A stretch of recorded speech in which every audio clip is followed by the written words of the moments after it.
আসসালামু আলাইকুম ভিউয়ার্স, আজকে আমি আপনাদেরকে শেয়ার করব মহব্বত কা শরবতের রেসিপি। মহব্বত কা শরবত কিংবা শরবতে মহব্বত যেটাই বলেন না কেন, খুবই কম সময়ে আর খুব অল্প উপকরণে আপনি চাইলে এই শরবতটা রেডি করে ফেলতে পারেন। এই গরমে কিংবা এই রোজার ইফতারে এক গ্লাস মহব্বত কা শরবত আপনার মন প্রাণ কলিজা উভয় ঠান্ডা করে দিবে।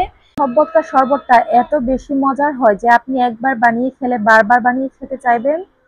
তো তাহলে চলুন দেখে নিই কিভাবে মহব্বতটা শরবত কিংবা শরবতে মহব্বতটা রেডি করতে হয়।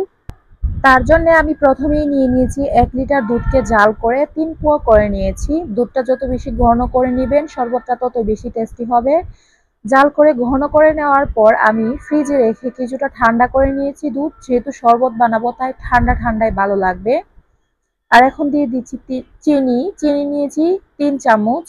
আপনারা যে যেমন মিষ্টি খাবেন সেই অনুযায়ী চিনিটা দিবেন। আর এখানে তরমুজ নিয়েছি কিছুটা, ব্লেন্ড করে নিয়েছি। যেহেতু মহব্বত কা শরবত হবে, তরমুজটা মেইন আইটেম, সো আমার মনে হয়েছে যে কিছুটা তরমুজ যদি ব্লেন্ড করে দিই তাহলে এত সুন্দর একটা ফ্লেভার অ্যাড হয়। আর দেখুন কালারটা ঠিক কতটা সুন্দর এসেছে।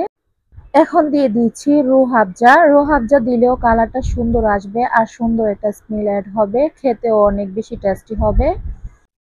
তারপর নিয়েছি কনডেন্স মিল্ক। কনডেন্স মিল্কটা কিন্তু অনেক বেশি ঘন আর অনেক বেশি মিষ্টি, সো এটা দিলে শরবতটার টেস্টিটাও বাড়বে, দুধটার ঘনত্বটাকেও বাড়াবে। এখন সবগুলো উপকরণ ভালো করে মিক্স করে নিচ্ছি, যেহেতু চিনি আছে নিচে, সো ভালো করে মিক্স করে নিতে হবে।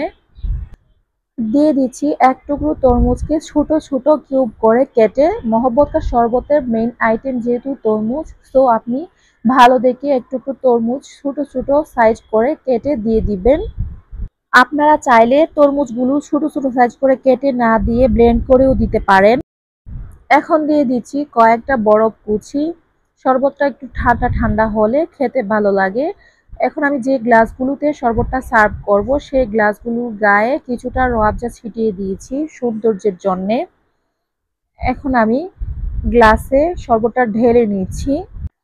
খাবারের আগে অবশ্যই উপরে কয়েক টুকরো তরমুজ ছিটিয়ে দিতে ভুলবেন না। তারপর আবারও দিয়ে দিয়েছি বরফ কুচি। বরফ কুচি দেওয়ার পর উপর থেকে আবারও সৌন্দর্যের জন্য একটু রোয়াবজা ছিটিয়ে দিচ্ছি। দেখুন মাশাআল্লাহ শরবতটা কি পরিমাণ লোভনীয় লাগছে, খেতেও ভীষণ মজার হয়। একবার বাসায় ট্রাই করে দেখবেন, আশা করি ভালো লাগবে। যদি ভিডিওটি ভালো লাগে চ্যানেলটি সাবস্ক্রাইব করে ভিডিওটিতে লাইক দিয়ে দিবেন।